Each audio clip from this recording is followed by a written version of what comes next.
Oh, that's great. I was gonna do that back. Yeah. All right, so it is 4:02. Call the Finance and Budget Committee meeting to order. Um, We have Tony Lostelica joining us virtually. Tony, can you hear us okay? Yeah, I can hear you great. Thanks, Colin. All right, great. The first item on the agenda is going to be the updates from the business office. Angela, did you want to? Yeah.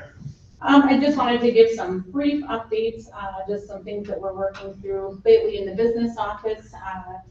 We just had audit the last 2 days, and we're working to, it's not uncommon to have some loose ends to tie up with that. So, overall, I think my second time going through the audit, so it's much easier to anticipate and know what, to prepare, and you're not kind of on a search and discovery mission for each item and what the auditors need. So our team from Hawkins Ash was great to work with. They're always, a great resource, and the district pays them their fee for the audit, but we're always able to call and ask them questions throughout the year. So, we'll work through the next month or two on getting the rest of the items to them, hopefully sooner than later. And then, like the actuarial study for the OPEB, that's one thing that they'll need is a part of their audits. And then along with that, they have WRS calculations that they have to wait for that come, I think, first in October or November. And then they wrap up their audit and file it with the state by the beginning of December. So it's a pretty large undertaking, and happy with how it went. And Rob and I worked and coordinated very well this year for the audit. So just wanted to share kind of that update. We're working now with the main chunk of the audit past us, and we're going to turn our attention back to working on the budget. So that's kind of the next goal, and we're working through those things with the school year coming up. A lot is going on with open enrollment and all those kinds of things. So just wanted to share that. A little take on to what we had talked about, I believe in the end of May or June meeting. I'm going to be talking a little bit more with Jim about business office needs and staffing, just because that's just something we're working through, and I know that the committee asked that I look at different options and work those out with Jim, and so we're just in the beginning stages of that, is letting him get settled in and trying to put together some information. So those are just the brief updates I wanted to mention, just to give a little bit a background about what we have going on. And lastly, I should mention we're deep into our Skyward implementation. And the next month, we'll be sharing more information district-wide with the steps coming up before January. But as a business office in HR, we've been meeting regularly with Skyward. And so we have a 6-hour session tomorrow all day and 3 hours on Friday, where we're doing things like they've pulled all of our information from our current database, and we're going to start looking and comparing and see how the information came over. The focus of these sessions is for payroll. So our first payroll in Skyward will be due January, well, it's paid to the employees January 13th. So they will be on site Monday, Tuesday, Wednesday of that week to ensure that our payroll gets out. So for any organization, we can't stop the payroll process. So we just want to make sure that we're set for that. So business office and human resources team has been great working together, and they're excited for the transition, and everyone can see the new possibilities we'll have with that. So that it's very exciting, and we're looking forward to it. So Angela, I have a quick question about this Barrett budget forecast model. This is from the audit. I'm going to introduce that at the end. That's at the end. Okay, yes, great. Yes. Because there was one thing that I just saw and I'm like, what's that? Mm-hmm. Yeah, all right. Not a problem. I will sit tight and wait. And these are a little complicated to understand. So I didn't want to send something like that point blank without showing kind of, the layout of it. Mm-hmm. And the really nice thing is that, I can definitely work. I have worked just to update our last year's information and our current year, what we will know for budget so far. And, just doing a touch up, updating on these will be a lot easier in the coming months. And then we'll always use this format, so it'll be very familiar to you after a while, and then you'll be able to say like, oh, these are the things I want to look at. So, wanted to make sure to, but these are going to be a good thing for us. So, but yeah, just back to the updates from the business office. We're plugging away, and we're a busy time of the year for us through budget. So, yeah. That conclude for that? Yep. All right. So the ESSER funds update and purchase request. What if you wanted to touch on that then? Yes, I'd be happy to. So with the ESSER update, I know several people just asked for an update on the ESSER funds, and we're just working to share that with everyone. Overall, we received a total, of $10 to $11 million total for the district. And so managing these funds is not a small undertaking. I did want to mention, just to help the board understand, all of the ESSER funding is paid through the state, and we have to file our application for ESSER funding, and that has been recently officially approved, and so we are working to do our first initial claim on the funds. So what happens with federal and federal grant money that comes through the state is you have to spend the money and then you have to claim it. So what I wanted to do was to offer just kind of like a summary of what had been spent in every area. So I know that this is kind of a long printout. After the memo text itself, it goes over kind of an overview of each of the programs and how much we've received.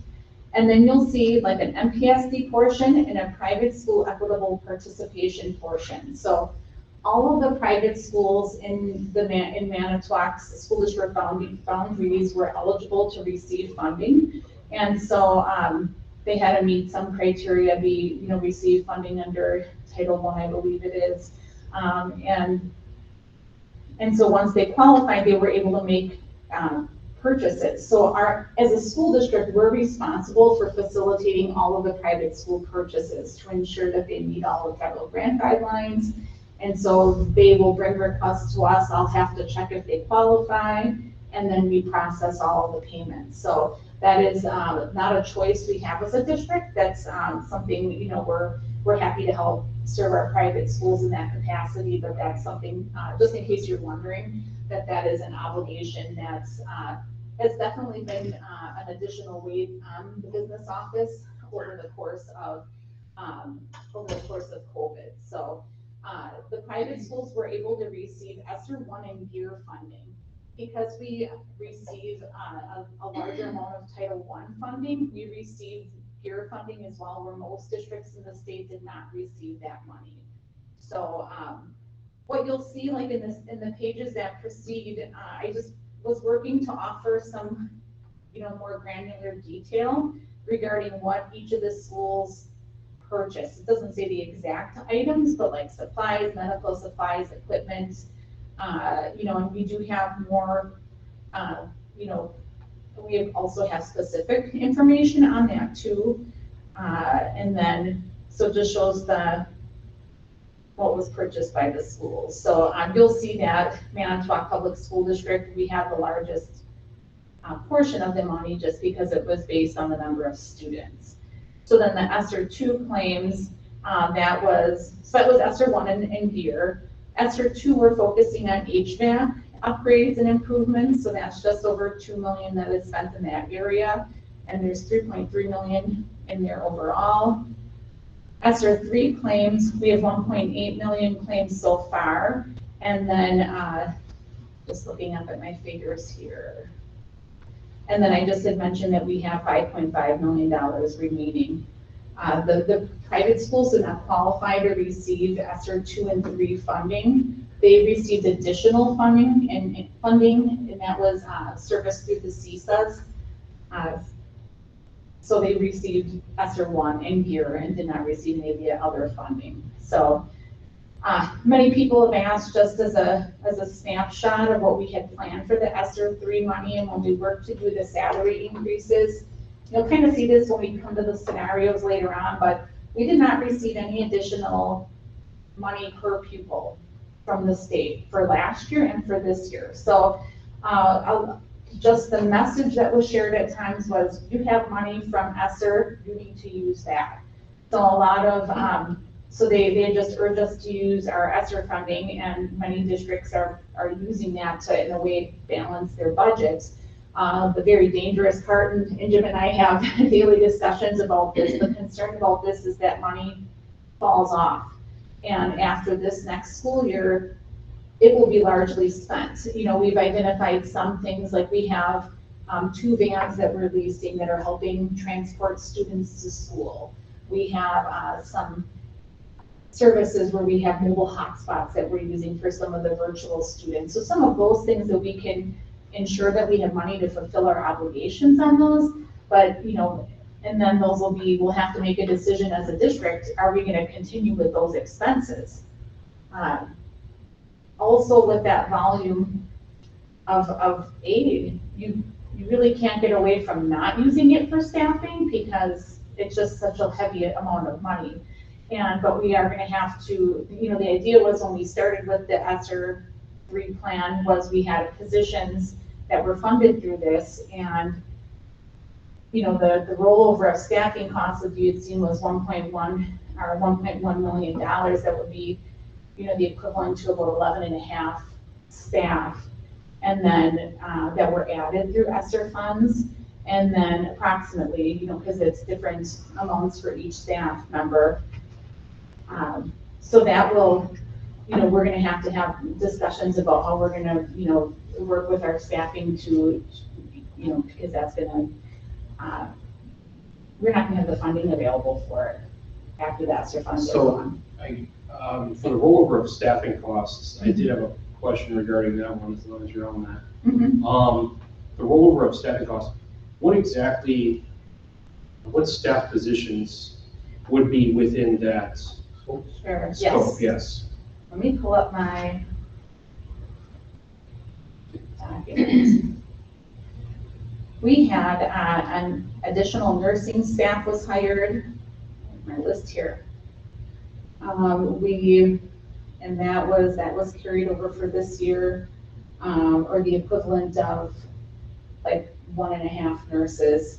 We had an EL teacher, a counselor, 2 math coach positions at the middle schools, academic support at the high school, and an instructional support coach at the high school. And then there was an additional elementary teacher, and then those are the costs that we're going to be carrying over for this year. And all those staff were funded through ESSER $3. Mm-hmm. So what doesn't qualify for ESSER? Well, there are 2 different buckets, I guess, sort of within ESSER. So you have to show, if you look at the, here, so I'm referencing the right thing here myself. So you have to be able to say that, is it, you know, addressing long-term school closure? Is it addressing nursing? Is it operational type costs? So if you look at the function or the program type of the documents, we'll have like addressing long-term school closure. We'll have sort of broad categories like that, preparedness in response to COVID-19. There's also another requirement, EBIS is what it's called, and that stands for evidence-based instructional strategies. And so that's to help address the achievement gap that came as a result of the pandemic. So we have to show, and a lot of that we're using with our summer school, and especially with some of these instructional coach positions, they qualify under EBIS. So like when we enter claims, we have to know which ones will satisfy that requirement. So offering summer school programming is one. So we're doing that. And then many of these staffing positions do qualify for EBIS. We're at about 39% of our EBIS claiming to date. So, again, you know, some clarification there. Sure. Is that, you know, while you have to spend this on evidence base, it's an expenditure that we've always incurred in the past, correct? You know, so summer school, we've incurred it. We're just using our different funding source. And obviously, anything we shift over, we have to recognize is going to come back. Right. to our operating budget. And then we are making plans to fund those same things within the future, but just obviously when that funding drops off, Comes back to the operation. Right. So what it might look like, if you had a savings, if you didn't recognize the ESSER funds, Yes. it wasn't a savings, it was just a transfer to a short-term grant, which was significant. But that's where we can't lose sight of, when you project these costs out, that you Right. have sustaining revenues for that. So I guess with that being said, like one of those things that has there been discussed, I know part of it was, response to COVID. And so there was extra burden on the nursing staffs. Correct. Has it been evaluated, the need for some of those positions? For example, like the nursing staff, do they still need to have that 1.5 or whatever that it is? Because the COVID necessity is not as present as what it was before. Yeah, so we had talked to Joanne Metzen, she oversees as People Services Director, the nursing staff, and I mentioned we have to consider all of those things, and the nursing staff just with their there were many maintenance tasks that a nurse takes care of, like maintaining the immunization records and all that kind of stuff that really fell by the wayside, and they're very, very behind with So that catching stuff. up right now. So they're catching up, and she understands, and they know that those positions were not permanent. So those are non-instructional staff, but definitely critical support positions. And then, kind of what's happening, especially with the teacher shortage and struggle to fill some of the positions, there has been some, talk of shifting for positions to fill other roles, but, I think overall, as we approach the fall and prepare for next year, we're gonna have to, while seems cut and dry to say, well, these positions are hired for, and these positions are gonna go away, we may stay as a district and say like, wow, this is really critical to our mission and vision and improving student achievement, so we're gonna make a point to keep this position, but we're gonna adjust this instead. Right. So those are other types of conversations we may Math have. coach, et cetera, making sure that we have building up on the scores. It's kind of like, yeah, I see what you mean. Correct. Yeah. So it's not is cut and dry to say like, you came as a result of this, so, this is, this position per se would be eliminated, so. But it is important, that somehow we're evaluating that return that we are knowing that, things that we're funding, are contributing versus this versus that. I mean, so there are different ways that we could work to elevate achievement levels. And so what we have to just be careful of, it's easy sometimes when you have an influx of money, potentially to maybe not look at that as closely. And I'm not suggesting we wouldn't do anything but look at that closely, but we truly do need to make sure that we're, looking at these relative to other options in terms of how to raise student achievement levels. Correct. Okay. Actually, I had a note about that, like for data about value added, Right. like for those positions, Right. like if it's there, Right. then we should like look into keeping Yeah. that, but if not, then it needs to be shifted somehow, or I don't know. Yeah. So that, I hope, I hope this offers some clarity behind what, what we've been doing with, just with Esther overall. I'm happy to answer questions if you like this format, it was kind of like, well, let's try this, and if you want me to continue providing updates with this format, I'm happy to do that. The other part of the Esther about what linked with this agenda is that, just overall, we've had a need for additional laptops for teachers. They were, from what I understand, about 7 years ago with one of the operational referendums being passed, there were several teacher laptops purchased at that time. I want to say the whole fleet of them essentially was purchased at that time. And we're like at a place where they're not able to be maintained, they're not working properly, and they're really getting in the way of, when a teacher's got a struggle with using their laptop, that gets away and adds stress to the whole educational environment and just, their ease in their job. So, what really happened is we thought we were going to spend $2.5 million this year in ESSER 3 funds, but it came in lower. So because it came in lower, and, doing an overview and review of all of the funds that we have available. I talked to Jim and I talked to Jason Bull about getting a quote to get these teacher laptops. The other portion, and we're trying to do this with everything in the district as much as we can. When you replace that volume of information or of equipment on a short basis, what ends up happening is then you have to replace it down the line. Like we're at this point 7 years down the road because we didn't have sort of a solid replacement plan. So what we were going to do is work with Jason and his team to establish a better plan overall for, just making sure that we're replacing laptops on a rotational basis. So we could work to put like $175,000-$200,000 in the budget every year. And this year it's elementary schools, next year it's the middle school teachers. And you have like this ongoing rotation, so it's not hitting all at once. Yeah. So I did want to share that we, while we have a need and we need to address it, it's not the ideal approach. And we're working to, mitigate that in the future. Tony, did you have something that I heard your Yes, chime? listening. Yeah, thanks, Colin. I was just curious, Angela, can you help me just give me a quick snapshot of the difference between ESSER 1, ESSER 2, and ESSER 3? I just noticed the dollar amounts are much higher for 3, and it looks like they're just different categories, if I'm reading this right. Is that accurate?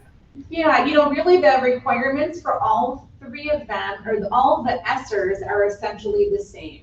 And they're kind of all categorized, the expenses that qualify all fit in the same. ESSER 1 was just the first wave of funding that came during the 2020-21 school year, and you could log expenses way back until the beginning of the pandemic in 2019, or 2020, excuse me. And then the gear funding also came in that year as well. And then ESSER 2 and 3, there really isn't a difference with what qualifies for that. We just as a district decided at the time to reserve using ESSER 2 for building needs, and then using ESSER 3 for instructional and other needs across the district. So that's why you'll notice there's such a large difference between how we're using ESSER 2 and 3 funds.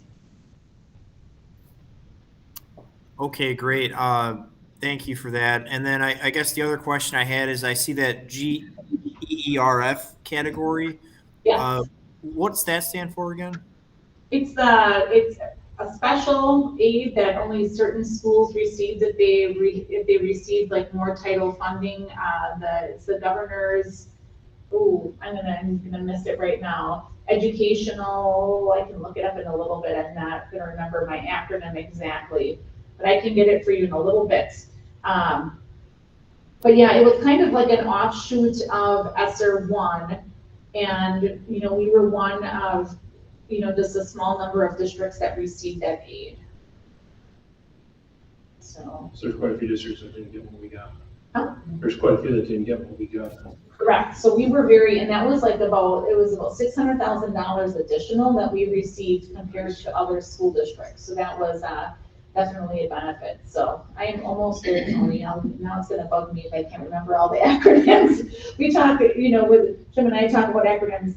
Governor's Emergency Education Relief Fund. So I call it GEARS a lot of time, and I drop the F off of it, but GERF and GEER are the same thing. So I'm trying to get us to use the academic lesson to at least have something spelled out there so that it's easy to get into, but they're good to get into some of the academic jargon. It's hard to really follow that, and you can lose if you're. Mm-hmm. The other thing with Tony, with the distinction between ESSER 1, 2, and 3, 3 put a stipulation on the funds that X percentage of those funds had to be used for evidence-based, so it was more specific in terms of wanting to make sure we could spend it on a lot, but if we really are not addressing things that help the learning loss or to accelerate that, they were recognizing that districts might not go there. And so I think that's where it became actually a requirement that you spend X percent of those funds on stuff that there's evidence to support that. And quite often it's research, and that research is logged, and there's ways to, but with many things, many of the things that you're already doing could be identified as evidence. Okay. You know, so while it's stipulated, you can still backfill you can use some of your current expenditures and just move it over. Is it like a grant? Yeah. Okay. So part of the proposal that we had on the agenda was to have the teacher laptops purchased, and that's via Gears, is that correct? Is that the vehicle that we're looking for We need to spend the rest of our, and actually like ESSER one used to be called CARES, if you wanna add to the confusion, but, we need to spend a little bit more or claim the final amount of our CARES money and Gears, so we would kind of back those amounts or backfill and take care of those amounts, and, you know, meet the needs of the teachers in the district and all, and the instructional staff and support staff across the district. So. Has the IT department weighed in on the laptops that we were proposing? Correct, yes, and Sandy Bussey always is the person she's the queen of calling and getting quotes for technology things. So I worked with Jason Bull. I said, hey, you know, we've identified this additional funding. We, you know, realize that there is a need, and then Jessica DePrey will often review the specs of the computers, and so I think they said that the Vanguard ones did not meet the requirements or the optimization they were looking for, but the Dell ones did. So that's why we're looking for the approval to purchase those 400 teacher laptops and the amount on those. 336,664. Inverted. Is it the 336,664? Yeah, Okay. yes, all the threes, yeah, 336,664. So. Kathy? I have two things. The first, I want to back up because we kind of got away from it, but could you please send a list of the 11.5 positions that were added, and send them to all of us, I think, even all of the board members. I think it would be important for us to have, maybe not necessarily now, but in the future. Yeah. Just to know what kind of positions there. I mean, they all happened, most of us were here for a lot of it, right? I know Sure. I was, but, you know, I can remember some of it, but not all of it. And then the second thing is, I just wanted to add about the teacher technology, or the laptop technology part. Ironically, it's come up even in the ad hoc meetings. You know, can we do something about this? Because there are teachers who are spending vast amounts of time just to get their computer on. You know, so I've heard that from various people and see that we really do have a need for that. And 7 years is okay. 7 years is huge. That's a long time. And what was conveyed is really important. You know, part of this whole thing you're moving into, where, you know, using technology that will become obsolete at some point in time, that useful life.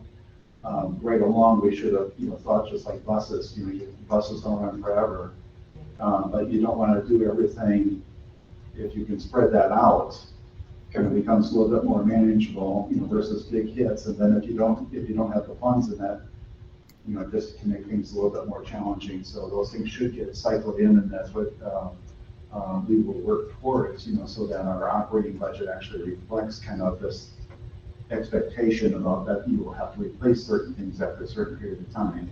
So Yeah, we really looked at like a lease package, or you know, one of those things where we just, you know, we're not even purchasing these computers. We own them for a year and then ship them off to somebody else, and they have the opportunity to buy. But then we get the top tier It would technology. definitely be worth looking into that. I've not heard of districts doing that for teacher laptops, but I've heard of them doing it for Chromebooks. And I think as in the last 5-6 years, as Chromebooks have really come on the scene in all schools, every district handled them differently. And I think by the time they're, you know, 3-4 years old, the Chromebooks are obsolete too. So we could definitely look into that.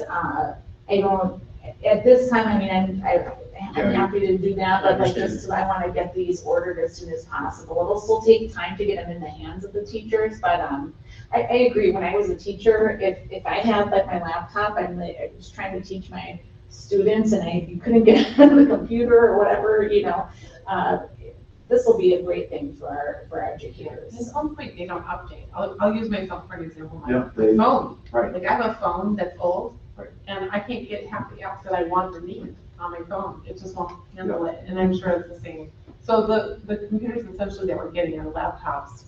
We're Dell, and we're getting Dell again, so that. I think it's Acers right now, Is the it majority are Acers. So is there gonna be a big learning curve for the teachers being able to use them? It's the same Windows operating system. Okay. So, and it might be updated, but like in general, when they go on and navigate, it's gonna be very similar. It's not like going from Mac to Windows. Right. That would be, that would require a lot more support. But I can look into releasing and see what, Yeah, you I mean, know. if there's cost savings measure to that. I think, that those are routine things that we should always consider, in terms of, what options to give us a return, including buying or leasing. Again, you really have to make a careful comparison, but we should always make sure that we're making an informed decision here in terms of what we're doing. Tony, did you have something that you wanted to weigh in on? Yeah, I think it's probably definitely worth looking at the buy versus lease, just doing an exercise on that to see what will work out better for us. Especially if, the technology changes over so quickly. I'd be curious to see what that looks like. Yeah, I think that it sounds like everybody's kind of in agreement that maybe that's a route we should look at. I understand the necessity. We have school coming up pretty soon here. We have a vehicle that is able to fund this. Yes. I understand. And so I guess, is there a motion to approve the expenditure? I'll make the motion. All right, can I get a second? Can I ask one more question real quick? Tony, for the, because there is a motion on the floor, we can do did we get I'll make a motion, I'll second, and then we can open it up to discussion. Is that okay? Yeah, that's fine. Okay, so then we have a motion and a second. We'll open it up to discussion. Thank you. Is it to the motion though? Yeah. Well, it's about it's about the quotes. Go ahead. Yeah, I heard that the Vanguard quote didn't meet the specs, right? Is what I thought I heard. Correct, yes. Okay, and then the IT folks felt that the best value was going to be to go for the quote from Dell, correct? Correct, yes, and I definitely always trust their judgment on that. They are the experts, so. Okay, all right, very good. That's all I had. Okay. All right, so we have a motion and a second. All those in favor of the expenditure for the Dell computers signify by saying aye. Aye. Aye. All those opposed? All right, motion carries. The next item on the agenda would be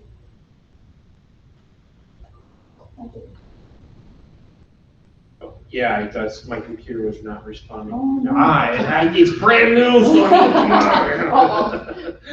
But all right, so we got budget adjustments. Yeah, so this seems kind of backwards in a way to come with a previous budget and say we need to make budget adjustments, but this is very standard in the school district. And really my goal in my dream world of being able to what I would do for some future reports, and I can do that kind of based on the spreadsheets I put on here, is provide even more sort of monthly updates on the progress with the budget. Often we give them in the financials, but we don't break them down by functions in the budget. And so, right now as a part of building the future budget, I'm looking and saying gosh, this area is underspent, for several years. Okay, we have a need to build in money for replacement computers. Where can we do that? We can, reallocate this money to a different area of need. And so, what happens, because I'm getting off track here a little bit, is we have to just take a look at the budget over the year. And one of the things that the auditor will look for is the fact that if we overspend our total revenues and total expenditures, which we did not for the year. So if you look back or look down at the chart, our total, and we're looking more specifically at the general fund. So we had a break-even budget and $70 million, $545,238, and our, for both revenues and expenditures. And our actuals, we came in lower on our revenues at $68,875,837. And then, but our expenditures exceeded our revenues by $89,000. So that means that we are technically going into fund balance, okay? So where we anticipated we'd have a break even, we brought in less, spent less, but still spent more than our revenues. So the main reason that this had happened was because, and I know several of the board members are new, Tony and Matt, what happened way back, I believe I put the date in here, in the 2015-17 school years, what they did is they levied additional money through referendum approved debt. And what they did is, it was money they were allowed to levy for. But what you do is you put that money in a certain account. It becomes kind of like a savings account in a way and builds interest. And then you can use that when your debt becomes callable. So our debt became callable in April of 2021. So we worked with Barrett Financial and they assisted us with making an advance payment on our callable debts. In all, we're saving over $60,000 on our debt payment as a result of paying early. And we are eliminating our debt payment for the 23-24 budget year. So so what happened is we had that money set aside and we were able to pay it, but when it comes to processing it within the ledger, somehow along the lines, when it was brought in those many years ago, it was classified on the bank statements under Fund 38, but in our ledger, it was receipted under Fund 10. So in school finance, anytime you move something from one fund to the next, you have to expense it out. So, and we didn't realize that this is how it was logged, and so we had to make an adjustment and expense it out. So that's why we have the deficit. At the end of the day, we really didn't have, our Fund 10 was essentially overstated for several years for that amount.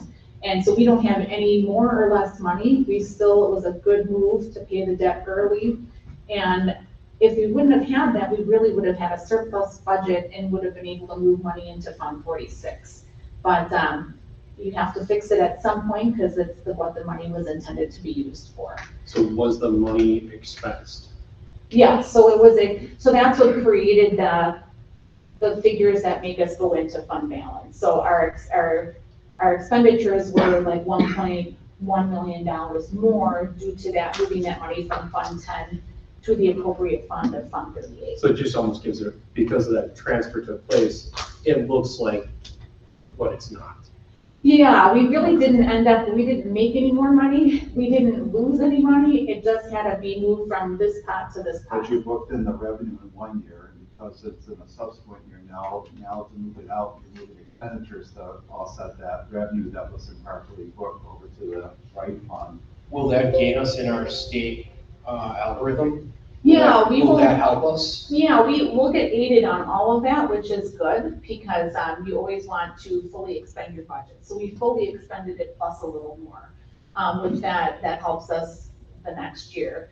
Because there's a late. Is that why we have on 23 and 24, the base is up a little bit more? Is that kind of what I'm seeing? Mm-hmm. Yeah, some of that goes up, just as a result of being aided on our previous year expenditures. Like our ESSER funding, I should mention this, that is not, I'm gonna forget the term right now, but it's not something that we get aided on because it's federal revenue. So a lot of districts are saying, oh my gosh, we get aided on our ESSER money.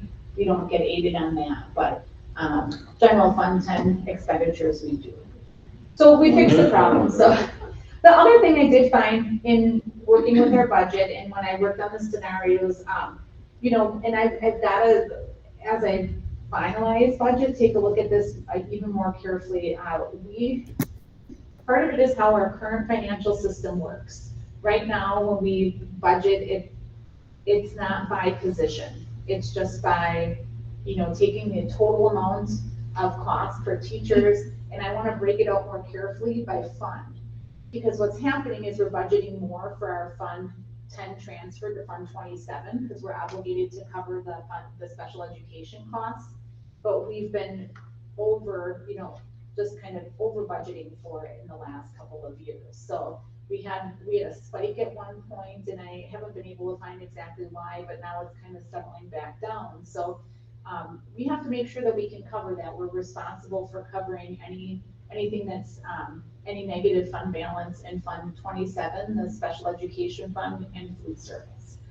So So one of the areas that I have question to is, so what's being proposed here is different scenarios, correct?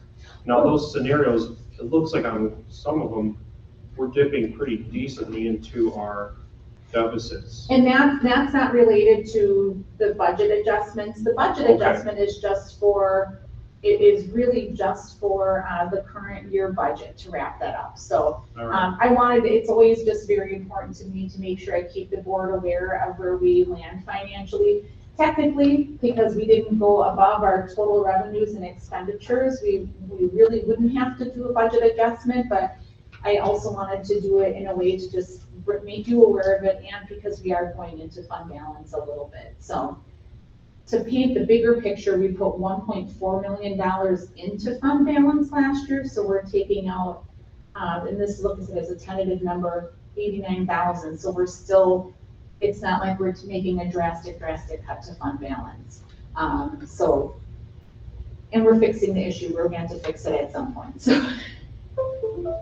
So yeah. Okay. So I just would need an approval to bring that to the regular meeting for. I'll make a motion. I'll second. All those in favor signify by saying aye. Aye. Aye. Any opposed? All right.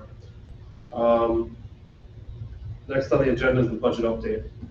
Yeah, okay, so the budget update and the future scenarios, I know there were some questions Colin had shared with me, and I just wanted to provide an update in general. We had to put a little bit of a pause on budget building just because of audit preparation, and we really started to have deeper conversations about our budget internally, and it's been very, very productive conversations, and it's been nice to have Jim's perspective and his thoughts based on his experience in other districts as well. And where most districts would start to take their budget from the previous year and essentially roll it over, as I mentioned before, we're taking a look at each area. And so what's nice about bringing the budget to the board and in parts is that we'll be able to show you, like, this is the budget for the business office. This is the budget for human resources. I'll be able to say, like, Skyward costs $29,000. We can't do without Skyward. We have to have a financial system. We have to have Infinite Campus. That's our student information system. And give the board a little bit of a closer look into the expenditures to understand some of that stuff. So I'm just working, just an approach, and I already kind of had been working in that direction, and then Colin had asked, can we do this? And so just like how I brought the revenues and the salaries and benefits to the Finance and Budget Committee, I'll do the same thing, with those, but I'm gonna change the format a little bit to give some more of that closer information. So I mean, if you, I'm always happy to take feedback, and as you review those documents in the coming weeks as we put them together, just let me know if something's confusing or you want more information. Definitely happy to provide that. So, yeah. Did anybody have any questions regarding the budget update at all? No? All right. I do like the fact that, thank you for doing that, putting that together with the different departments and buildings, and so we can kind of get an overall picture too.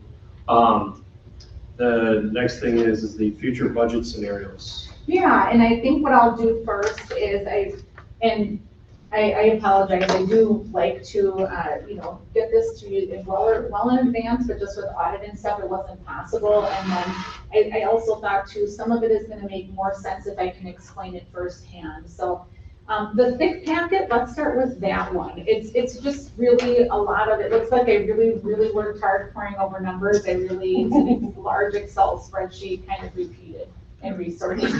So it's, looks fancier than it really is. So what I did is Tony and I were having some discussions about the revenue per member. So what's really nice about these spreadsheets, I'll go over the cover in a little bit, but if you look at the second page, you'll see that they'll have, revenue per member broken out by local property tax, federal aid, state aid, local non-property tax revenue. That would be like our fees that we charge students. How much do we bring in per student? And I didn't sort that out for us. I could have, if you guys would like that. And then total revenues. So, and then our 2021 membership. So in the first tabs, I'm gonna say, and you can page through this as you wish, but. We're on 29, right? Page 29, is that us? Yeah, well, speaking of the page numbers, if you go over to, make sure I get my number right here. I want to make sure I'm following the right people here. Well, and let me see here once. I'm gonna go over the cover page, because basically Okay. what's in the preceding pages is on the cover page, okay?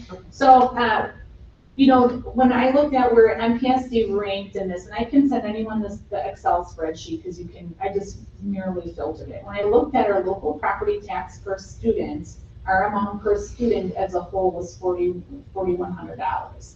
So we ranked 36th from the lowest out of 420. So that means that, those other districts higher than us are bringing more in through their property tax levies. So we're under 10% at 9% for what we bring in per student. The midpoint, so I did the midpoint and the high point. The midpoint was $6,100, and then $28,000 was the high point. Here's the thing you gotta be really careful about when you look at this information, because this gets confusing. When you look at your local property tax and your state aid, that differs in districts for many reasons, especially based on your land value. Okay, so you've got to look at it and say, take it with at a certain level and understand that it varies based on other factors. So we receive 2/3 of our funding from the state. Okay, so we have lower property value levels, and so that means when it's equalized out, so we'll take all the property values statewide and they attempt to do this equalization, and we receive our percentage based on that.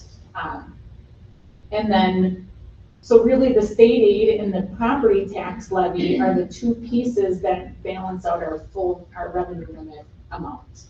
So, where we receive 2/3 funding from the states in state aid, and then our taxpayers contribute the other third. Other districts may have it where their taxpayers do or contribute the full amount, almost the full amount, and receive very little state aid. So if they're for lack of a better term, we'll use it like land poor or land rich will be the term that you'll hear sometimes. So we're considered more land poor or land with lower value. So that's just kind of where we sit across the state in comparison. So it doesn't sound great, but that's a common way you'll hear it referred to as. The federal aid I thought was interesting too. We receive about $1,300 per student, which is very close. We're the closest to the midpoint on federal aid. Midpoint is $1,300. Also $1,300 to $1,337, and then the high point is $12,000 per student. And then the state aid is in there, so we we receive a high level, we're high on that percentage for state aid, receiving 64%, but again, that's because we receive more state aid compared to the local property tax amount per or as a whole. So that in general is going to bring our amount lower, but in general, we're very low for what we charge off to our taxpayers in the state. Total revenue, the bottom line, our amount per student ends up being $13,995. We're in the lowest 4% across the state. So the other, and then the midpoint is 16,000, with the high point being 37,000. So this is very interesting information. Would you guys like me to send you the Excel so you can kind of filter through that? And I'll be happy to do that. And what I did put as additional notes is we have so little control over federal aid, state aid, and then our equalized value. We really can't move the needle on those, like with what our work that we do locally, but we can have the most, impact on the local property tax and the levy that we charge, over the total value of our, attendance area. So that's just something important to keep in mind. It just, sometimes it's so much information that I share with you, and it's so complex that I hope that I'm trying to give you like the information of like what really can we work with and what is stuff that we cannot really do much about and we have to just follow. So one of the questions that I have here is on the additional notes, what do we have impact on? We only have impact on our local, all right. We're always hearing from our legislators, seek more funding, et cetera, right? But It looks like we're at 64% on our ranking amongst the state. So we're above average on that. So when I look at our local property tax is at 9% in comparison to the rest of the state. Obviously, there must be other states or other areas that are seeking funding from their populace to bolster their budget in a much. And now, does that ebb and flow considerably amongst areas from year to year? I mean, because obviously, if they go to referendum, that's going to spike. If it goes down, if they don't go to referendum and they normally do, it's going to drop, and et cetera. So is it pretty consistent in this information, or is it? You're right in both ways. It can change so that it's not always fixed. So, and depending upon if the district does go to referendum, that is going to change it. And thinking that we looked at the total revenue piece when Mark and I were preparing for the first referendum. That's where I was like, oh, I remember there was that one spreadsheet. It was really, really good. I found it the other day and I was like, this is it. So, the other thing to always keep in mind is when you have your levy and your state aid, that is the two main parts of your revenue limits. The other thing that we do have impact outside of these figures is the amount per pupil that the state adds statewide. So if the state adds $200 per pupil, that's gonna bring everyone up, Right. And so will increase, but so will everyone else. So I think proportionally, I've not done the study of the data that closely, but I think likely it stays still proportional and as a low spending district. So I guess the reason that I'm asking that then is the only way to hedge us to be moving up in state aid is to have our local populace invest into the district more, because then once that goes, then so does the state. Because then if we have it across the board same, nothing's changing, there's going to be no increase to the algorithm at all, correct? Correct, yeah. So if we have a referendum that would, essentially allow us to spend more, we're going to get aided higher, but as the tax is going to increase as well. You know, so it's kind of, you Oh, can't, right, yeah. you and can't then do one obviously, without the yeah, other, right, but right. we're so incredibly low, where most districts in, around our area are like in the $8, $9, you know, we are really, we're really a bargain right now, and, you know, that's where, and it's just kind of how, with the land value increasing over time, in the last couple of years especially, and then the hold stable on the amount per pupil, that's really made a big impact on it, and the additional aid. So the big thing that that you'll hear a lot of times in the news as well, the governor is giving more state aid, more state aid, more state aid.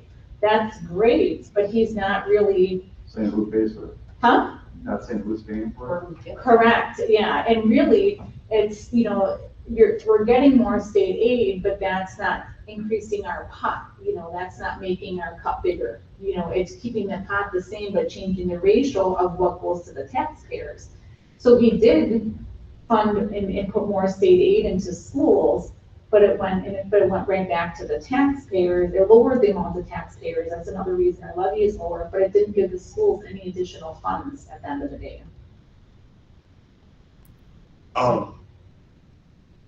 So, sorry, I don't want to monopolize time. Kathy, did you have something? Go ahead. No, it's kind of on the subject. Go ahead. You have Yeah. a train of thought.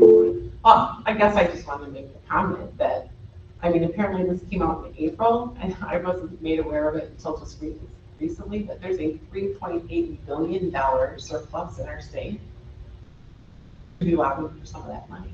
I mean, we should, if we have that kind of surplus. Yeah. And we have a Tony Evers as a former superintendent. Some of that pot ought to go for education, not just here, but in all of education.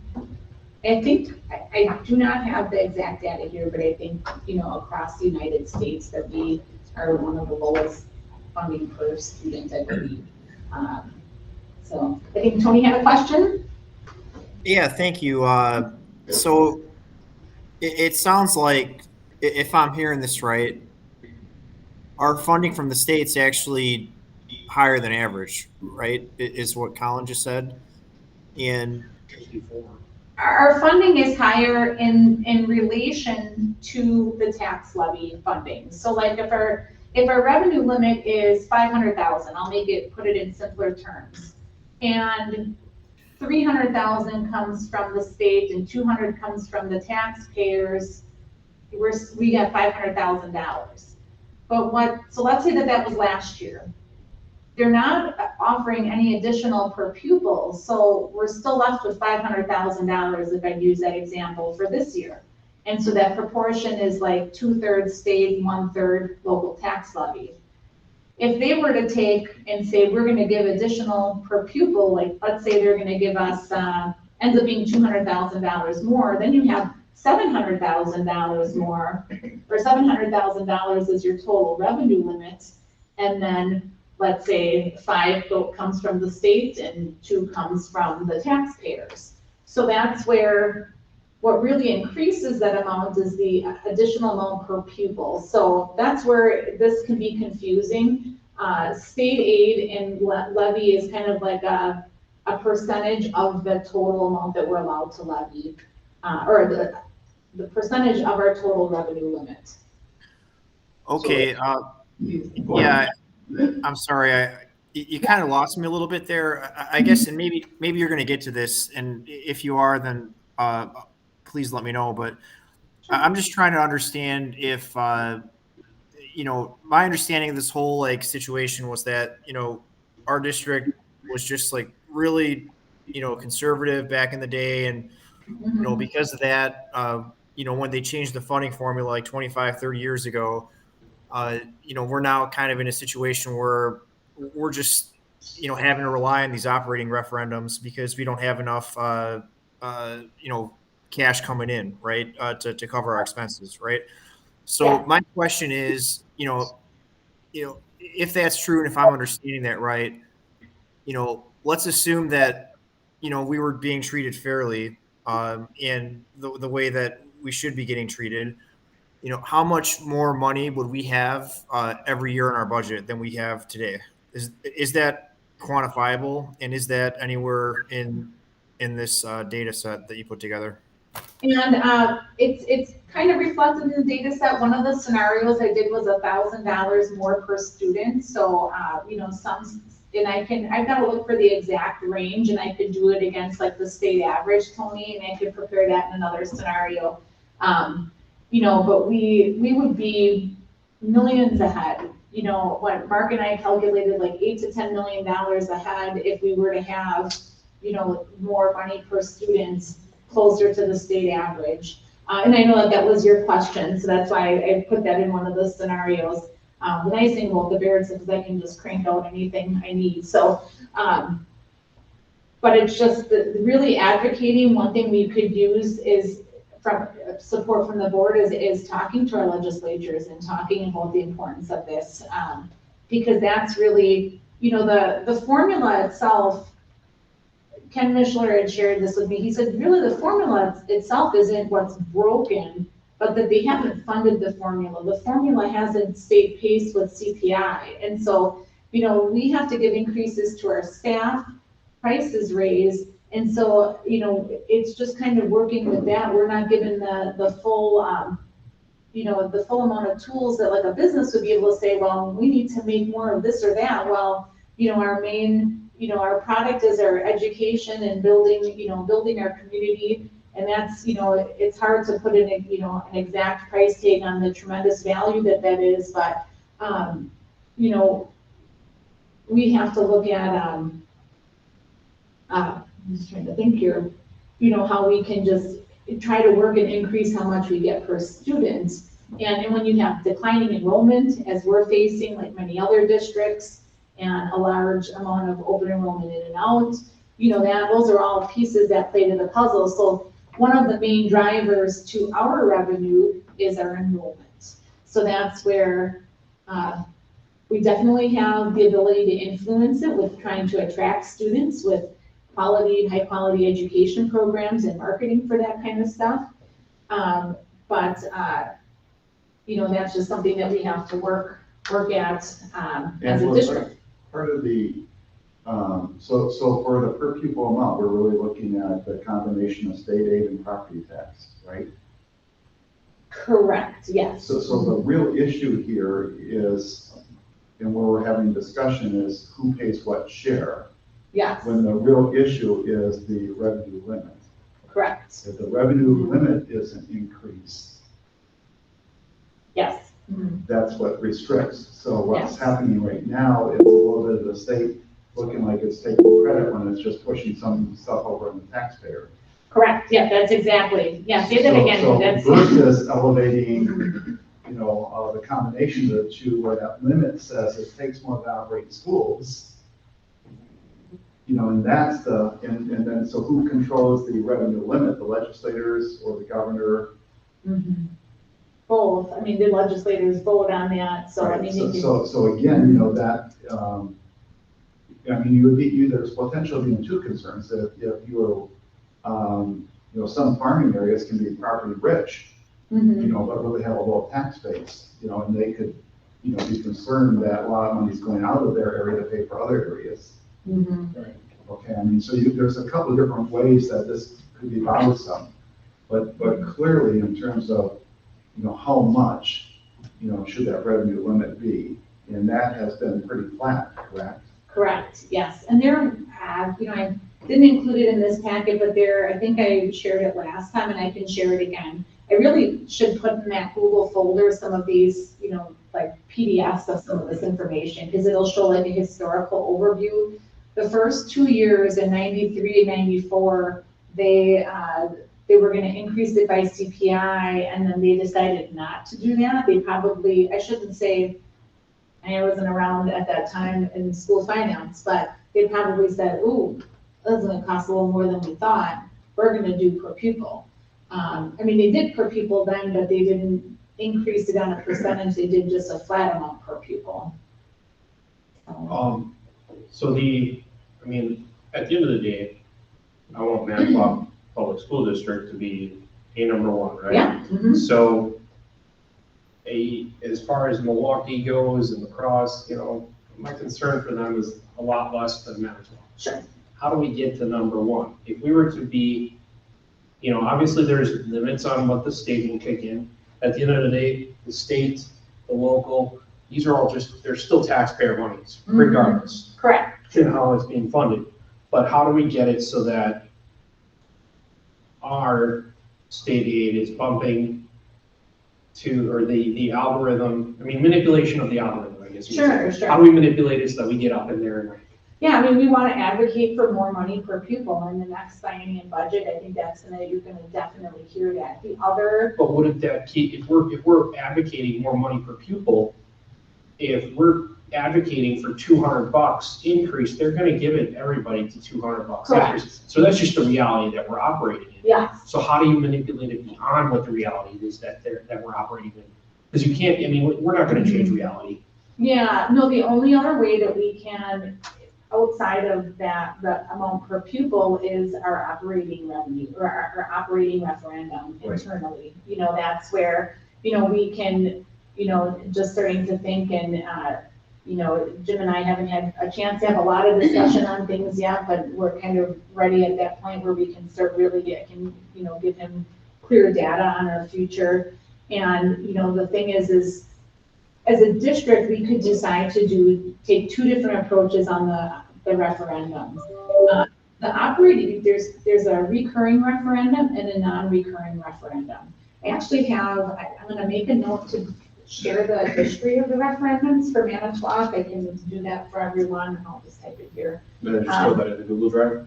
Yeah. Which, by the way, does everybody understand? We do have a Google Drive up in the shared drive that is operational now, so Okay. you should be able to access that as well.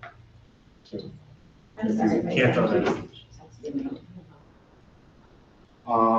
Okay, well, I'll have to show you.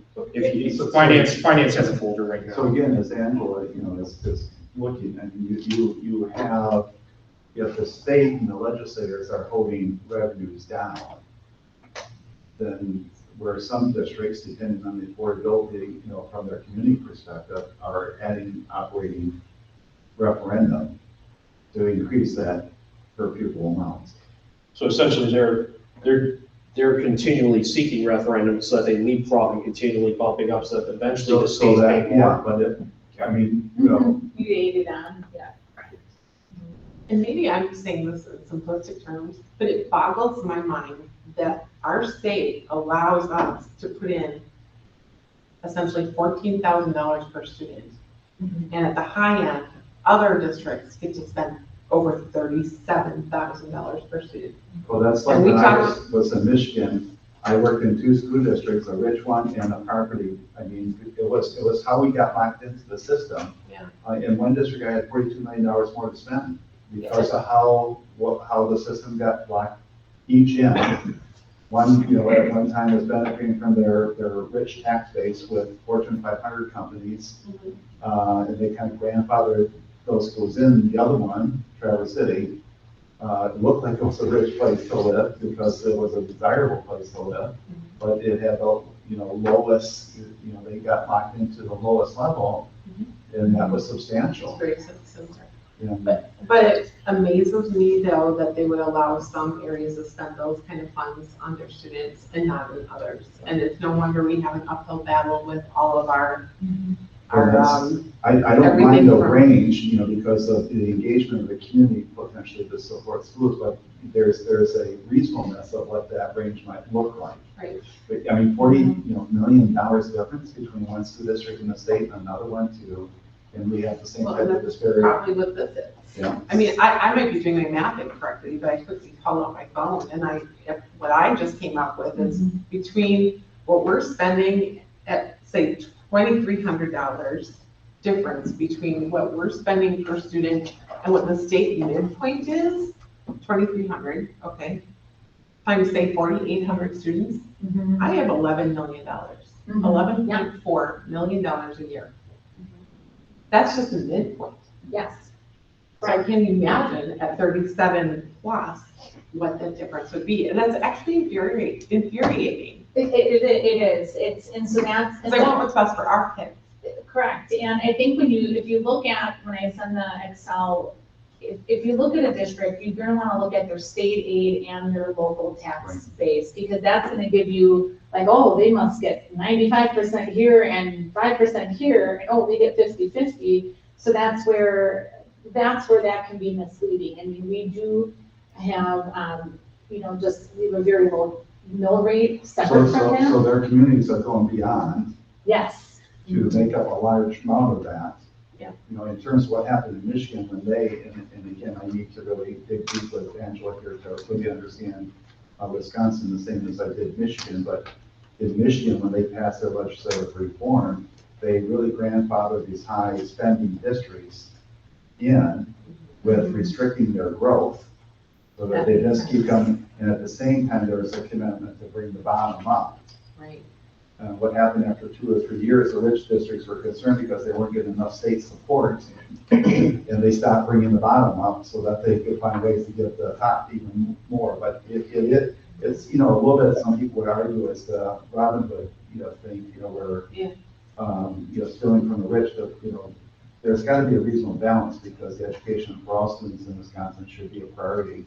Right. And what's that range? I would never want to cut out the desire of our community to improve their well-being, but there's a point in time it can make a difference in programming and what opportunities are provided for kids. Yeah, well, when you have Wazeeka, Steuben, their state aid is 13,009. Our entire total revenues is 13,995. So in comparison, we have somebody getting our entire revenue from the state. So, yeah, kind of picking and choosing winners there. Yeah, no, and it's yes, Tony? Yeah, thanks, guys. So real quick, I think this is great discussion. I just wanted to recap my understanding here. So Angela, you said, if I heard you right, that when you and Mark went through this analysis, you guys came up with like $8 to $10 million in additional funding that if this formula wasn't wonky, that we'd be getting right now. And we have in the next couple of years, we got to figure out a $6 to $8 million shortfall in our budget. So, just hearing this conversation take place, I think it would be prudent, if we could, and I really appreciate everything you put together, and this is great discussion. If we could, or if you could help me, just kind of condense this in layman's terms, like how we got there and how do we go about correcting this? Because I think if we just fix that, I think a lot of our issues go away, right? That may be easier said than done, but I think we need to try that because that's clearly we're getting hosed if that's true. Yeah, I mean, I think we really are just because they haven't funded the revenue limit, and where Jim had mentioned that they would take some of the higher funded school districts and then increase the lower funded school districts.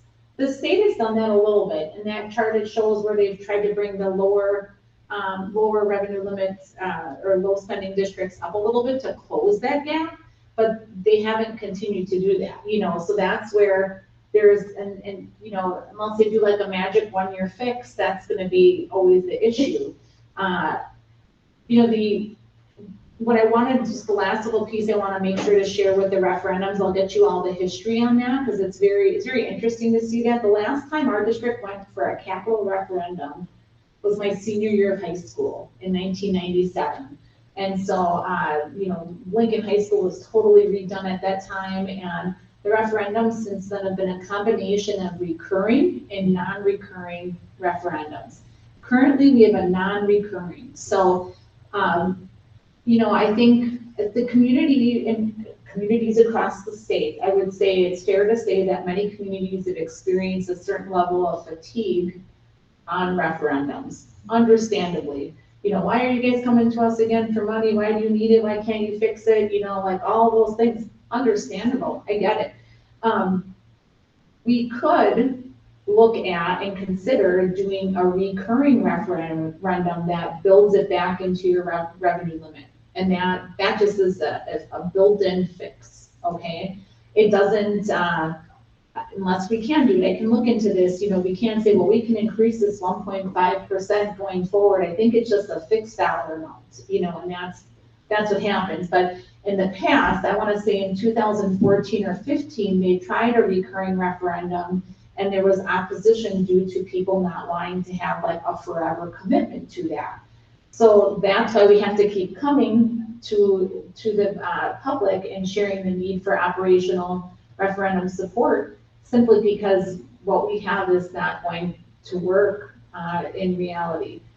So if we were to do this reoccurring referendum, and I'm not saying, yeah, I'm not, you know, on the, No, I get it. I want to understand it. If we were to do this reoccurring referendum, is it possible to get a projection of if we do a reoccurring referendum for X, that ranking would bump us up for state, and we can eventually see, you know, light at the end of the tunnel, and then possibly at a, you know, with that model being presented, kind of anticipate, okay, we would like to sunset this at X years by doing this reoccurring referendum. Essentially, we are building up our capital, and then we survive on interest. You know, the interest being what the state is providing as a result.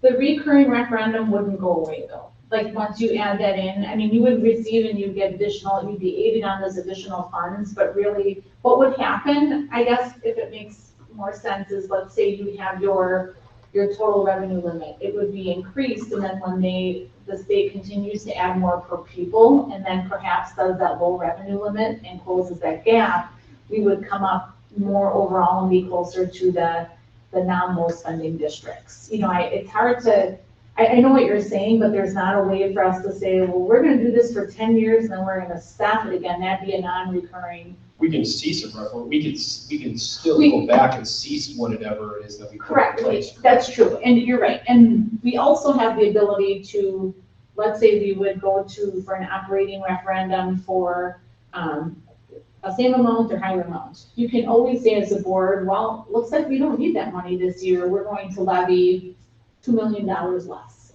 Or we're going to use that for additional capital improvements. Like, the board passes the final levy, and so that is something that you guys are charged with every year. You know, I bring the information and we make the decision from there. Matt, did you have something? Only comment I'll make, it seems like there's two options from my perspective. We can make the district a destination. We can try to improve our enrollment. We can try to increase the property value around us, so that we can try to get more money. We can maybe even then try to ask for more money from our taxpayers through a referendum. That's one option. Otherwise, the other option would be that we consolidate. We figure out a way to live within the budget that we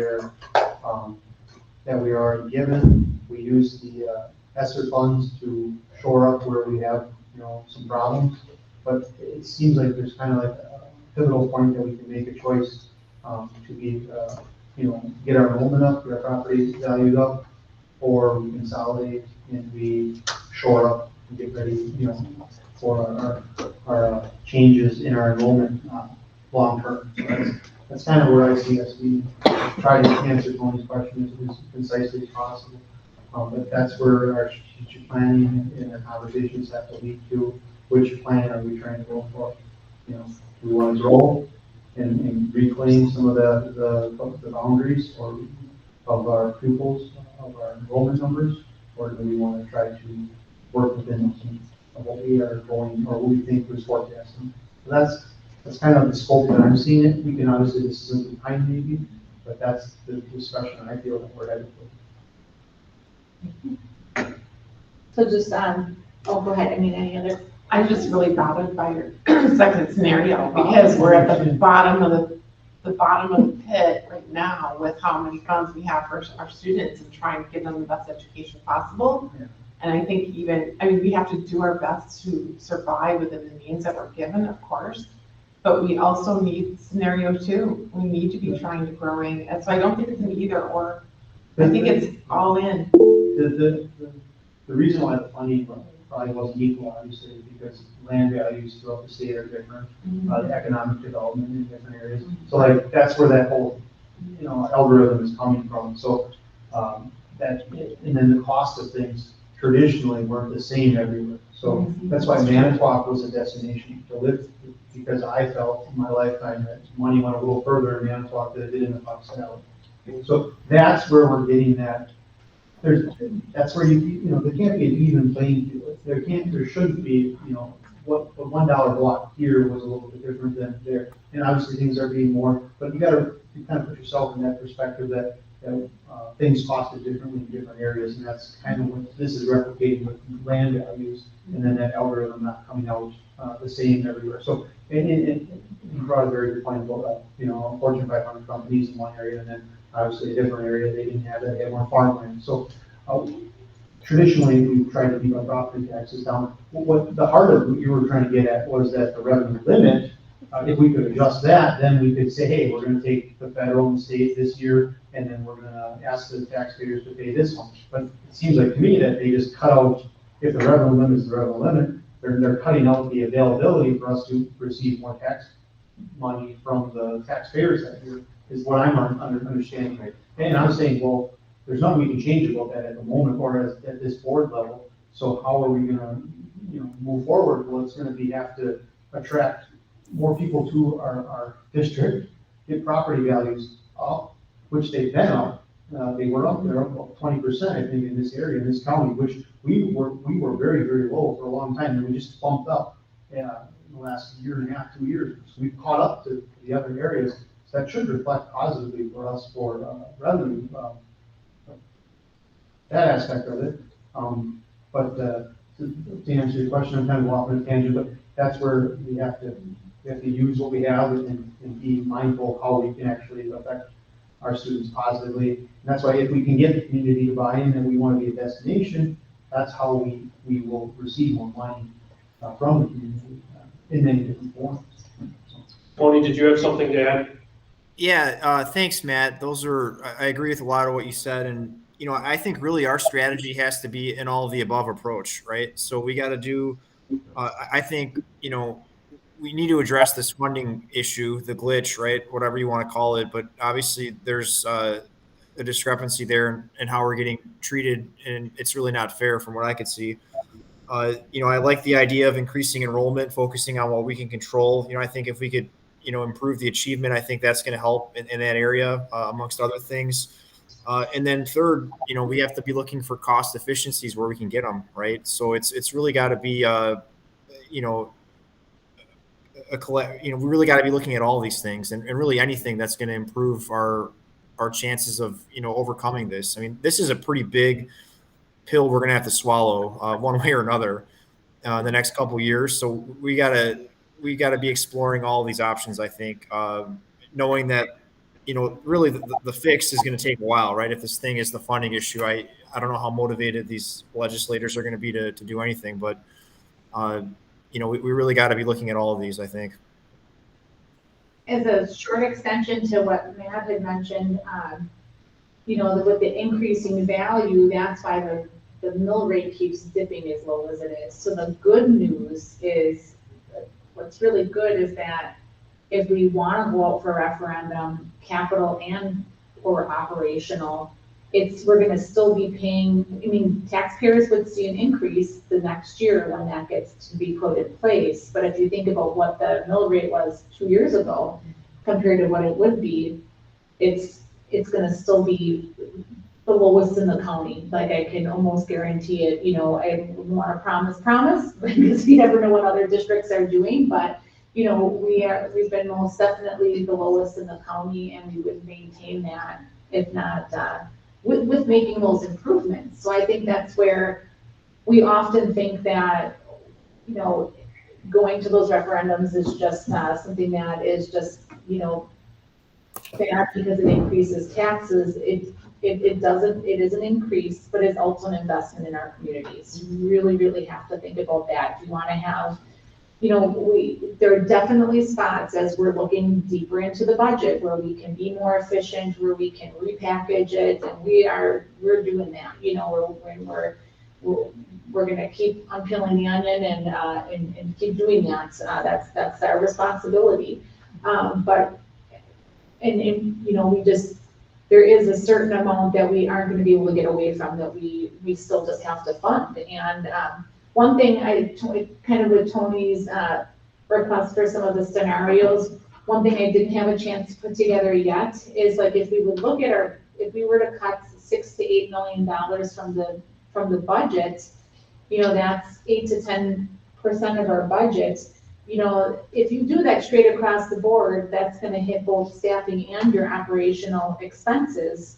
And some of the operational expenses, you can't get around. You can't move those around at all. We can move staffing, we can adjust staffing, but, you know, the board's gonna have to think about class sizes, you know, and that's gonna have a direct impact on achievement too. So I haven't forgotten about it. You know, I'll put together some of that information so that you guys can see that, you know, and I think it's helpful to know too, like how many positions approximately would this be if we had to cut that much, you know? So that's to come, so. One thing that I was thinking about is, you know, when you're thinking about how do we, you know, because I think everybody wants, you know, everybody's on board with let's make this a destination. Let's make this, you know, we want to bump it all up, all right? For sure.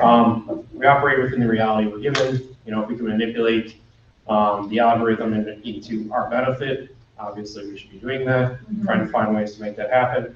Other ways though that we could, you know, to find savings, rates, other things though. Have we looked at business partnership opportunities to seek those in the, you know, those businesses that are out there who are, you know, they want better employees, they want stronger, and or even just, I guess, even in their own notoriety in participation in the community, because sometimes that is capital for a business too. Have we looked at different opportunities for the business community to come in and have increased partnership, whether it be for our funding and for our needs? I don't think like directly we have lately. The only thing I would say with that would be the role of the foundation, you know, in terms of, you know, sometimes looking in terms of how to build support. You do have things like apprenticeship programs, you know, where there's a partnership.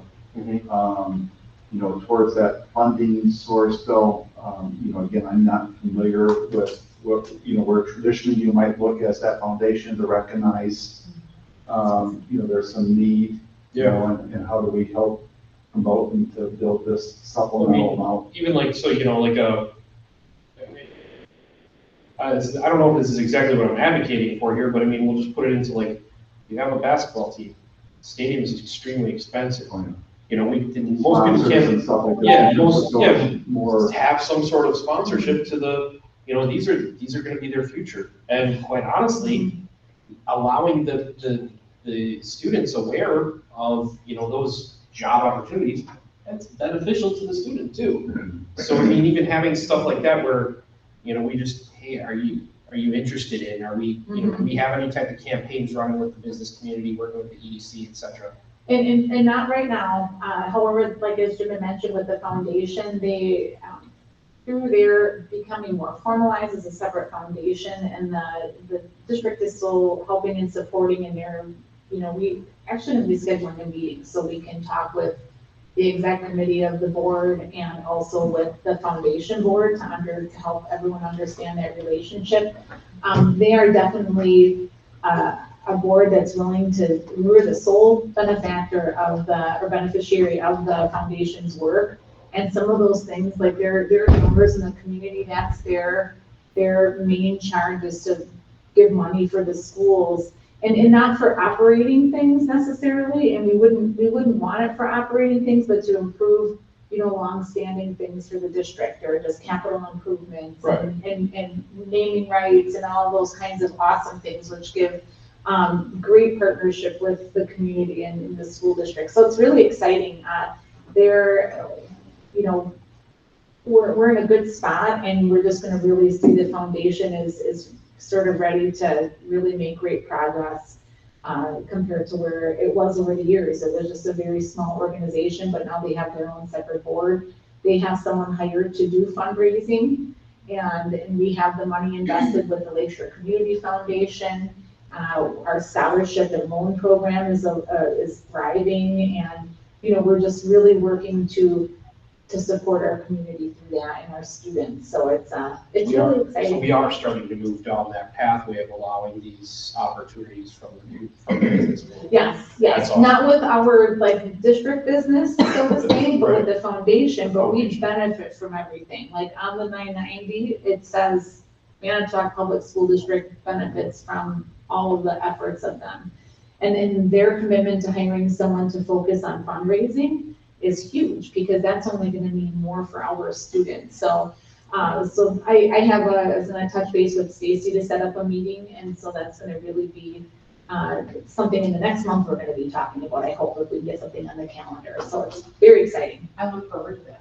Yeah, It's like a great conversation. Yeah. Okay, one thing that I wanted to just mention before we go, because it's really important, as we're talking about scenarios and moving forward in budgets, that, you know, we have a lot of very fearful staff with positions, and I just want to make it clear, at least I feel this way, that, so I don't want to speak on behalf of the board, but from what I've seen and for myself, that, you know, cutting positions is not what the board wants.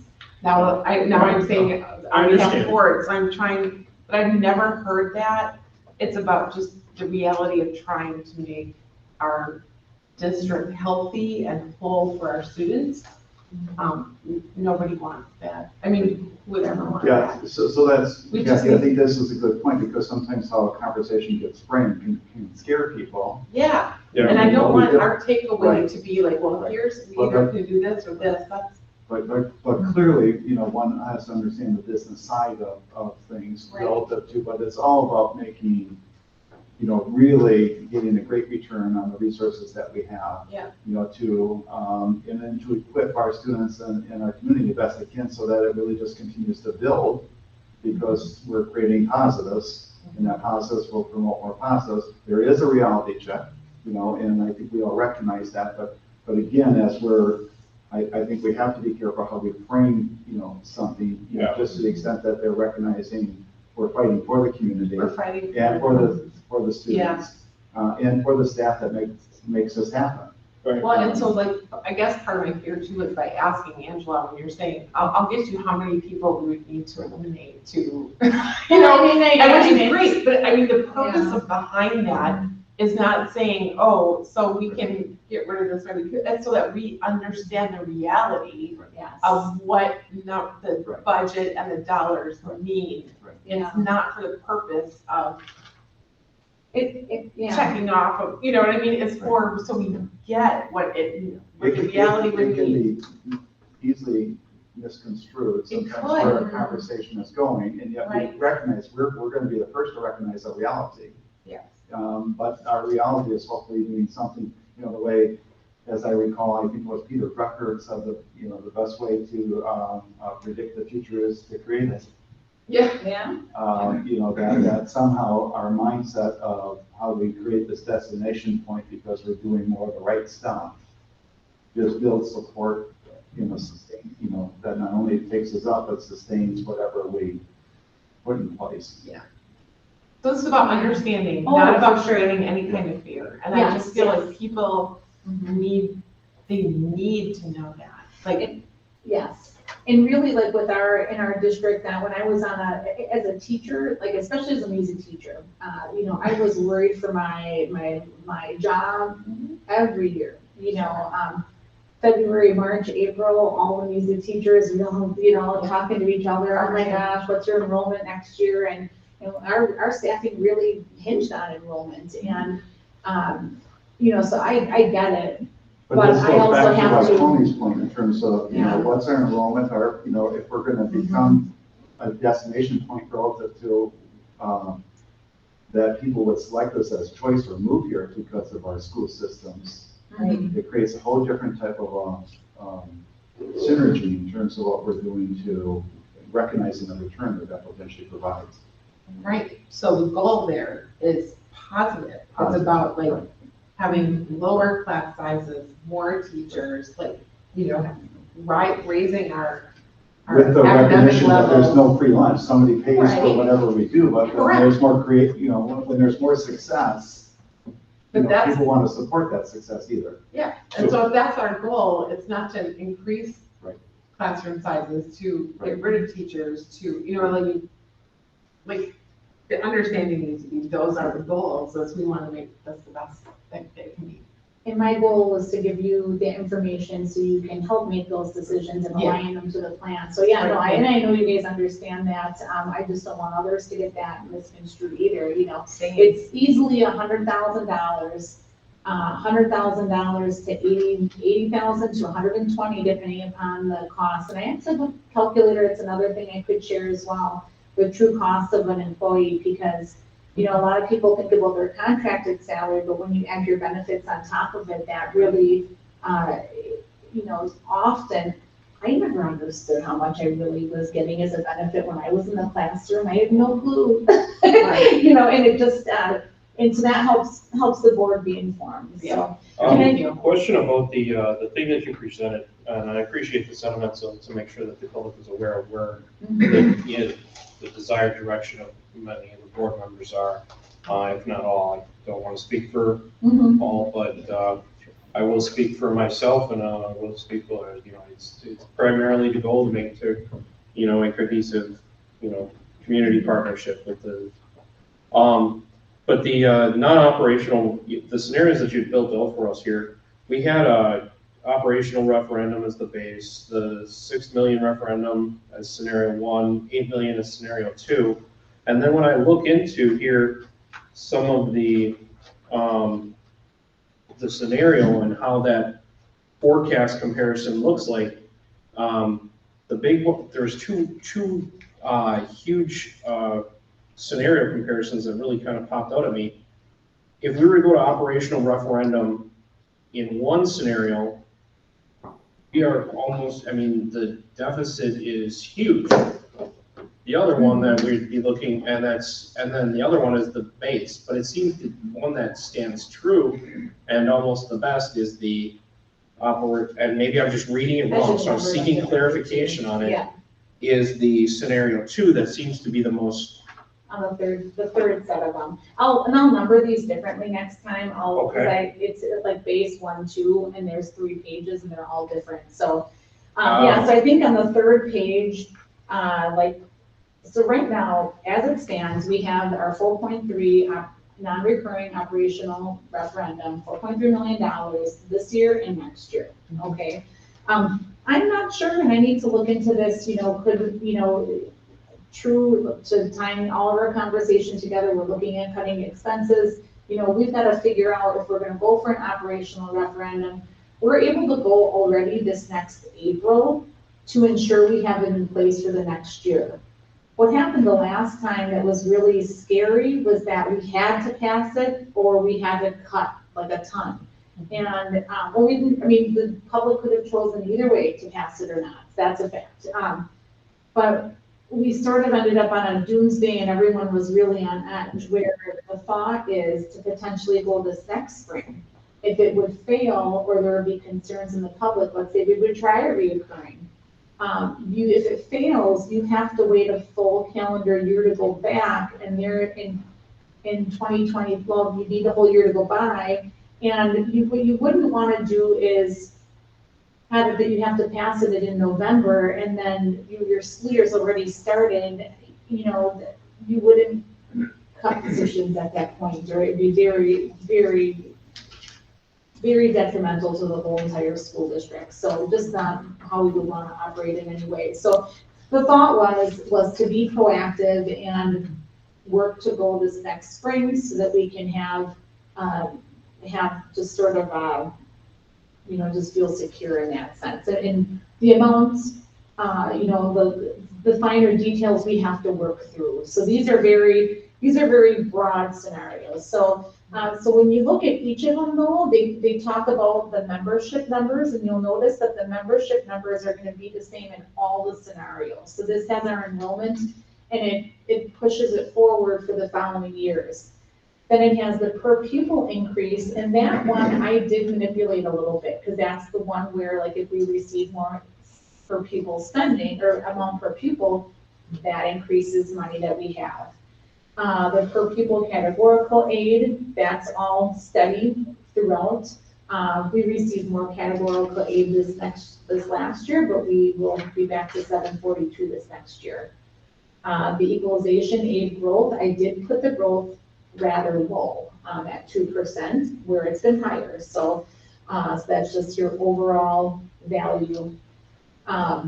The revenues and expenditures, like the next chunk, and so this is consistent throughout, and I'll mainly just go through the structure of this, shows the revenues and expenditures. So what I did in here, and what's more intricate, was with the ESSER funding. So what I did is I updated with what we spent this last year, so that is accurate in the model, what we have planned to budget for this next year.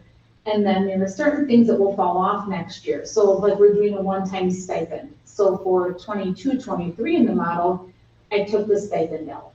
That's out of there already. And then what I also did was I put that figure in there, but then I put a 2% increase with the future years. So we have to think about that because, you know, retaining, attracting staff, we can't just keep them even. So what the percentage increase would be, that's something we address in spring, but I just put it in the forecast to make sure it's not left out. So you see, even if you look at the top one here, the very first one, we have the 4.3, okay, so let me back up. Fund 10 revenues and expenditures shows the surplus deficits. You'll see there are some surplus deficits years. I'm just running it at 0 for this current year. Fund balance, you want to maintain a healthy fund balance. We want to stay, some districts have it, anytime you use fund balance, you have to have board approval. So, you know, a healthy fund balance, you want to stay above 15% for sure. That's your magic number. We're at 25% right now. We would go, or projected to be at 25% next year. And you could see that if we would do the operational referendum and we would maintain, it would go down to the 20 percentile or so, but then it would maintain steady, a steady amount of fund balance present. The next section is the non-recurring referendum. So that's just, I put it in as non-recurring, but if we would do recurring, then that would just be in place. And we don't currently have a referendum debt levy or energy efficiency exemption. So the referendum debt levy would just add to the mill rate, which is on the bottom. So the bottom portion, the last section, is total school-based tax levy. It was 21 million this last year. It's set to be 17 this next year. So, and you know, it says like a low or a high of $5 range for the mill rate. And we were at 781 this last 2 years ago, 742 this past year. And here's some information we don't have. So that will very likely be in the $6 range, mid to high $6 range at the end. So I just don't want people to lock in. So the other additional scenarios I would like to, you know, along with just if we were to, you know, want to cut a lot from the budget or make it substantial and not go to referendum, I'll provide those figures. But then I think it's important to share with the Finance and Budget Committee, like what would it look like if we were to take on a capital improvement referendum and see like what impact would be on the tax levy. So the adjustments I made now really had more impact than anything on the fund balance. So yeah, the thing that I found the most value then is definitely the with or without operational referendum. And so like the $1,000 per student, I mean, again, those are things we can't control. So I don't really find value in those because at the end of the day, if we were to get more, great. It just adds confusion though to the report. So when I look at the scenario based, the base scenario 1 and 2, and we have the operation, the non-renewal, the 6 million and 8 million, the obviously we'd be looking at, if we were to not renew all the way out to 2027, we're looking at over a $10 million deficit according to this, correct? Correct. And then, And negative fund, I mean, we And wouldn't we would be able to be- operate with no fund balance, Correct. and we can't, it's just, so that's, and I apologize, I should have had without this one word there, that's my typo, but it just, we really need the referendum money, so. so scenario 1 and 2, the difference between scenario 1 and 2, what is the difference between this, $6 and $8 million, having that $2 million, and I look to this, here for 23, 24, they're still the same numbers. Why is that? Well, the main reason, if you're on the first page, is that. So what I'm referring to is page, Makes the fund balance go way up. so at 3290, the non-renewal of operational referendums, passing of a 6 million referendum 23, passing of an 8 million referendum 23, 24, and then the page after that is the graph chart where I look out to the projection for 23, 24. Every single one of them is the same. Why would that be? Okay, so with the amount per pupil is similar in the last, Right here. in the fifth and the From the sixth last pages. page. Yeah. And I'll label these. Right. The last page, yeah, the last two pages, The last two exactly. pages, yes. So the per pupil funding is the same. And then the non-renewal of the operational referendum takes that out after 23. And then passing of a new 6 million, but still puts us into fund balance. So that's where trimming the budget is gonna close that gap. And then, really if you look at an $8 million referendum, and then if we had the $200 per student, there'd still be some use of fund balance, but we would stay a little higher overall. The best scenario overall for our fund balance, if we get like $300 per student and have increased our referendum, that would put us in a better spot. But as we've mentioned in other parts of the conversation, we still need to make sure that we're giving a close examination to the budget, so. Okay. So yeah, that's on the third and the fourth pages. And that's So- where it's, and I guess I apologize because I was just trying to wrap my head around I it. labeled it poorly. But I'm seeing, Yeah, Yeah, so like and obviously 23, 24 referendum, I'm looking at that line, that Yeah, point in the graph. Of course, they're gonna be the same because they're the same need. correct, yes. And Yeah, so my apologies, I just might not understand. In 23, 24, we have the $4.3 million referendum yet. I'm not sure if we can we could potentially add on top of that, I think, but I have to look into the rules on that, because that's, there is just intricacies of all that stuff. So we could say we're gonna add this much for 23, 24, and then we're going to reestablish this amount. Your question, how it's phrased to the public, once the board decides what they would like to do, states that all very clearly. So we're required to notice it and give all of the information so that they know exactly what we're getting into. So we would be putting in, say we decide not to do a 23, 24 referendum, is what I'm saying, okay? Now, obviously it maintains status quo for that year, but then you look at the following year. Yeah.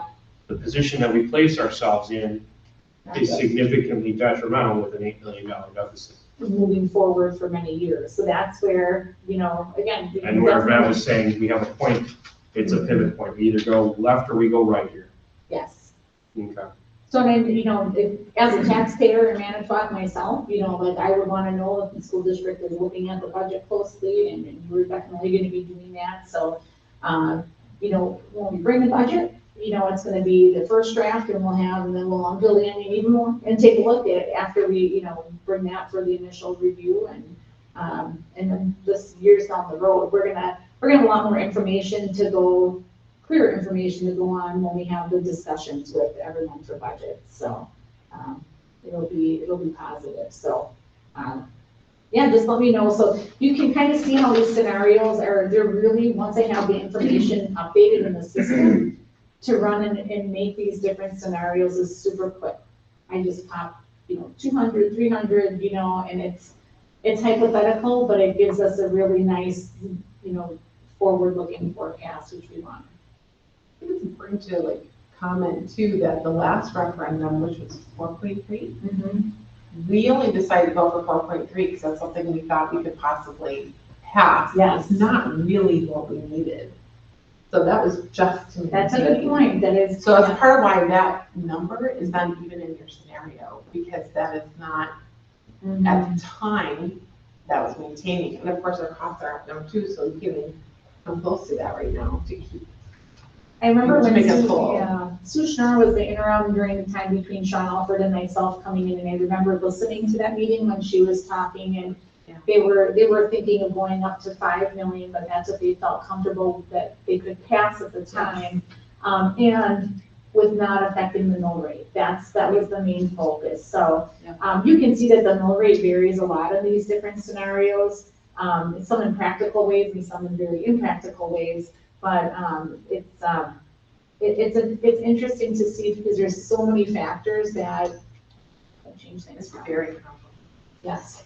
So why do we end up with a surplus in 2025 by an $8 million? Is that because we just are Enrollment might have gone up at that, so that's where our enrollment trends are higher as well. So they can bring, this doesn't have enrollment trend information on it, but there's another screen where I can do that along with this. That's what we need, though, is what you're saying, because we didn't go for what we need in the past. What we're So seeking, we went for what we could pass, what we'd see in order to bring us to where we need to be is scenario 2 is what is being stated, correct? So, Yes. so in this projection, we're projecting declining enrollment. Yes. And Yeah, I think we're at, I think that would be a reasonable statement, that probably would be, that we have to plan on. yeah, I mean, we Definitely. continually had declining, currently, haven't we? Well, and the thing is you have declining enrollment, and there's certain things that you can adjust within your district with declining enrollment, but there's certain things you just can't get around. I mean, like we talked about space utilization, and that's in a study that they're gonna bring, the possibility of having a wide range study done in the district. They can look at some of those things as well. But our decline enrollment hasn't really been going down that much. A big part of it, correct me if I'm wrong, was COVID, where a lot of students stayed home. Students went over to the parochial school system, but I don't think we're still declining. We came up a little bit, but then our summer school counts went down, and so there's a hold harmless where if you do go below that, you get extra funding until you even out and start going back up. It's the 3-year average. For the 3-year average.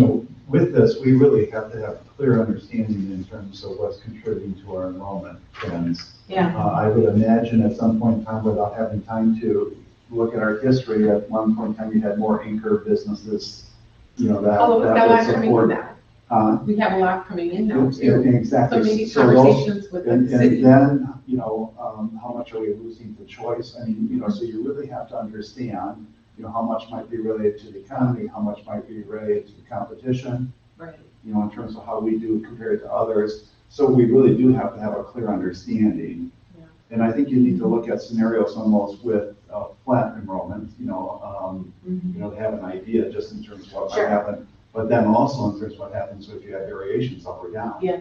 In terms of how that might look. Yeah. But clearly we should understand what's happening, in terms of to have a rationale behind a trend line potentially.